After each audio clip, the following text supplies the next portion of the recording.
separatista iniciada no Rio Grande do Sul, de 1835 a 1845, durante o período regencial.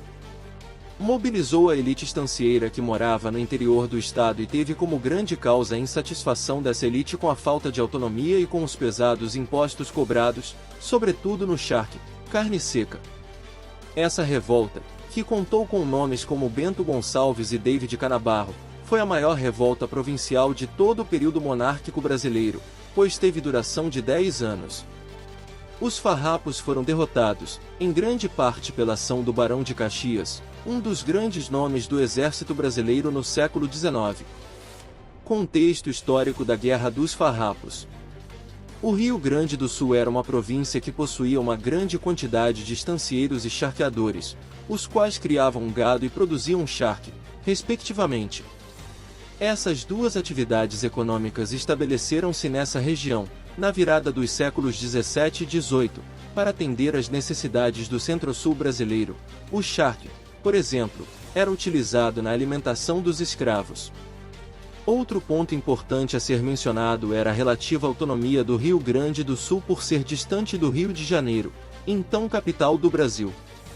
Além disso, merece destaque também a atuação das tropas dos estancieiros para garantir a defesa de suas terras, haja vista os inúmeros conflitos territoriais existentes na região, primeiro entre portugueses e espanhóis, e depois, entre brasileiros, uruguaios e argentinos. A autonomia dos estancieiros gaúchos começou a diminuir com a independência do Brasil, e o projeto centralizador imposto por Dom Pedro I, naturalmente, desagradou aos gaúchos. Além dessa questão, devemos considerar assuntos relativos aos fatores econômicos, principalmente os impostos que eram cobrados dos estancieiros e charqueadores. Havia uma grande insatisfação com a quantidade de impostos sobre o charque produzido no Rio Grande do Sul. Além disso, os gaúchos desejavam que o charque estrangeiro também fosse taxado para tornar a concorrência entre as mercadorias mais justa. Além dessas demandas, eles queriam o fim de uma taxa existente no gado que circulava na fronteira entre Brasil e Uruguai, além de estarem insatisfeitos com a presença de tropas nacionais na região, consequência da Guerra da Cisplatina. Muitos também não gostaram da criação da Guarda Nacional, por uma lei de 1831.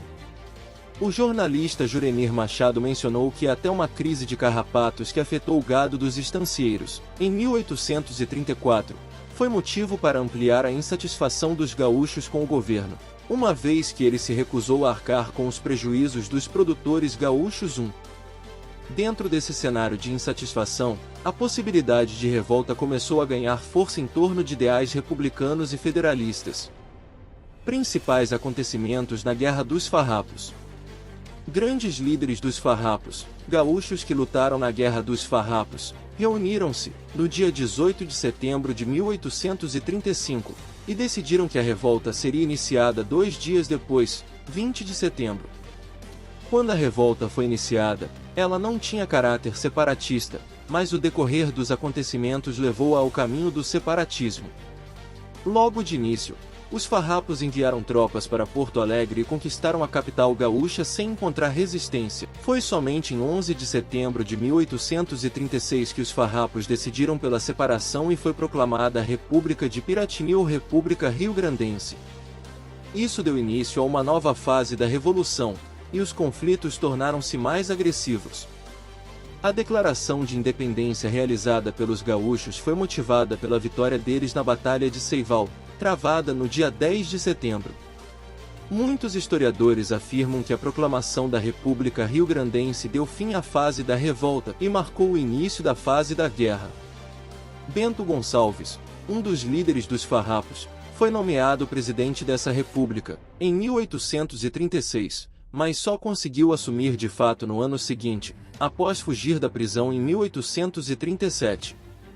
Nos primeiros anos da Revolução, os farrapos conseguiram sobrepor-se às forças imperiais e venceram batalhas importantes, como a Batalha de Seival e a Batalha do Barro Vermelho.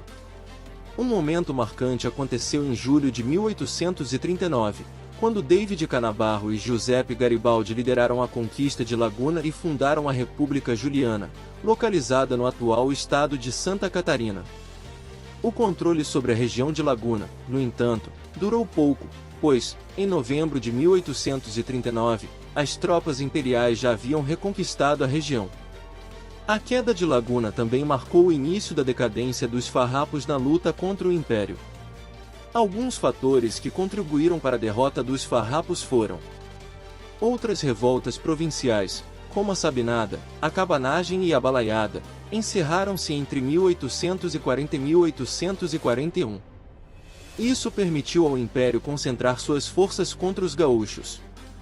Nomeação de Luís Alves de Lima e Silva, na época, Barão de Caxias, para liderar as tropas imperiais. O enfraquecimento dos farrapos ficou evidente, porque, a partir de 1842, os combates, que antes já não eram grandes, tomaram ares de guerra de guerrilha. Os farrapos já não encaravam de frente as tropas imperiais e muitos começaram a refugiar-se no Uruguai. Além disso, havia também divisão entre as lideranças farroupilhas. Bento Gonçalves e Onofre Pires, por exemplo, acabaram duelando após desentendimento. Líderes da Guerra dos Farrapos. Dentre os líderes da Revolução Farroupilha, podem ser destacados os seguintes nomes. Bento Gonçalves, filho de ricos fazendeiros, era militar e foi um dos líderes da Revolução, sendo nomeado presidente da República Rio-Grandense.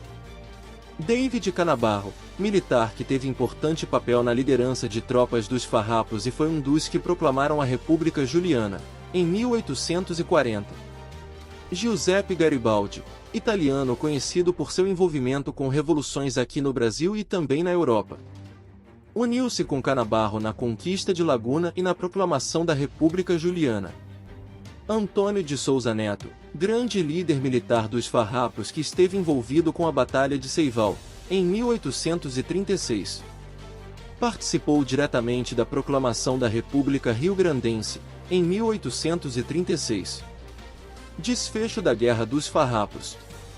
Como mencionado, os farrapos começaram a enfraquecer-se a partir de 1840 por causa do fim de outras revoltas provinciais e pela nomeação do Barão de Caxias como comandante das tropas imperiais. O barão, por meio de táticas militares e diplomacia, conseguiu ampliar o enfraquecimento dos farrapos, forçando-os a negociar. As negociações entre farrapos e o Império resultaram no Tratado de Poncho Verde, assinado em 1º de março de 1845, que determinou o seguinte: os farrapos teriam direito a nomear o seu próprio presidente de província, governador. Todos os rebeldes seriam anistiados, isto é, perdoados. As dívidas contraídas pelos farrapos após 10 anos de conflito seriam pagas pelo governo. Os escravos que lutaram pelos farrapos seriam alforriados. Os oficiais militares dos farrapos fariam parte do exército imperial e manteriam a mesma patente. O charque estrangeiro seria taxado em 25%. Guerra dos Farrapos e a escravidão. A Guerra dos Farrapos é identificada pelos historiadores como um acontecimento alvo de profunda mitificação no estado do Rio Grande do Sul. Um dos assuntos pelo qual a mitificação acontece está na questão relacionada à escravidão. Muitos difundem a ideia de que os farrapos lutavam também pela liberdade dos escravos negros, mas os historiadores dizem o contrário. Os defensores dos farrapos costumam apontar o Tratado do Poncho Verde como uma demonstração de que os gaúchos lutavam pelo fim da escravidão. Consta no artigo 4º desse tratado a seguinte determinação: são livres, e como tais reconhecidos, todos os cativos que serviram à República. A frase sugere que o acordo entre gaúchos e o governo estava à alforria para todos os negros que lutaram em defesa dos farrapos. Os historiadores, no entanto, mostraram que a abolição da escravidão nunca foi uma prioridade dos farrapos. Durante os anos em que a revolta-guerra esteve em curso, os farrapos mantiveram os seus escravos e só alforriavam negros que aceitavam juntar-se às forças militares para lutar contra o Império. Inclusive, o financiamento de armas para os farrapos deu-se por meio da venda de escravos no Uruguai. Um dos líderes dos farrapos, Bento Gonçalves, manteve dezenas de escravos como sua posse durante toda a sua vida e os deixou como herança para sua família. Por fim, Um caso sintomático a respeito do tratamento questionável que os farrapos dedicavam aos negros diz respeito ao caso da Batalha de Porongos, quando a tropa dos lanceiros negros foi desarmada e entregue em uma cilada para que as tropas imperiais pudessem massacrar os soldados.